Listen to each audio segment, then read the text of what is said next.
As we move into the new year and celebrate with family, friends, and loved ones, beans on the stove, other traditions and resolutions, do you know the significance of New Year's Eve to Black American descendant of freedmen? Let's discuss the history of Emancipation Day. It's the legacy of Black Americans and the new year. Before the Civil War, January 1st was infamously referred to as Heartbreak Day or Hiring Day due to the large-scale slave auctions that often took place.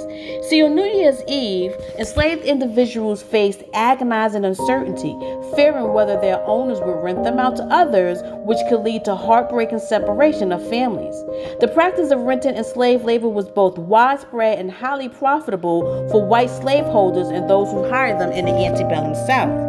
See, according to a former slave known as Sister Harrison, 1937, she stated, "That's where that saying comes from, that what you do on New Year's Day, you'll be doing all the rest of the year."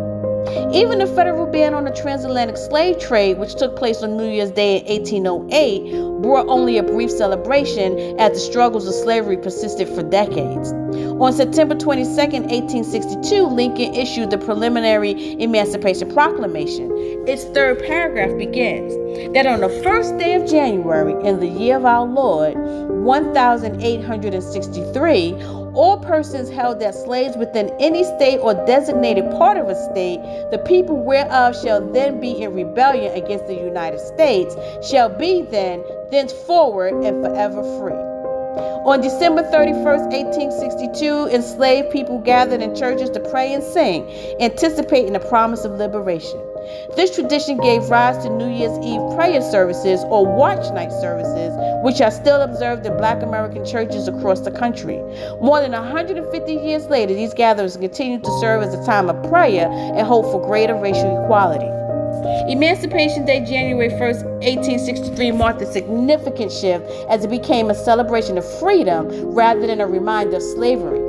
On that day, Abraham Lincoln signed the Emancipation Proclamation, which declared the freedom of enslaved individuals in Confederate states.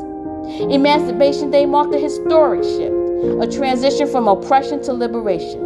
Though freedom was declared in 10 Confederate states, however, it was excluded from Union slave states of Maryland, Delaware, Missouri, and Texas. But today, it is remembered as a symbol of jubilee and liberation. Frederick Douglass, reflecting on the Emancipation Proclamation, declared, "Mr. Lincoln has dared, in his dark hour of national peril, to apply an old truth. Born and reared as a slave as I was, it is natural that I should value the Emancipation Proclamation for what it is destined to do for slaves." The 13th Amendment was passed by Congress on January 31st, 1865, and ratified on December 6, 1865. This amendment abolished slavery throughout the United States. Emancipation Day is celebrated across the United States and its territories in many forms. In Florida, May 20th marks Emancipation Day. In Texas, Juneteenth. June 19th commemorates the announcement of freedom for enslaved people in 1865. Other states, including Virginia, Ohio, and South Carolina, honor emancipation on dates tied to significant historical milestones. As we conclude, let us honor the resilience and sacrifices of our ancestors whose courage built the foundation of freedom. Let us celebrate the work of our elders whose commitment to justice has guided us forward. And let us uplift those who continue to fight for equity and liberation today.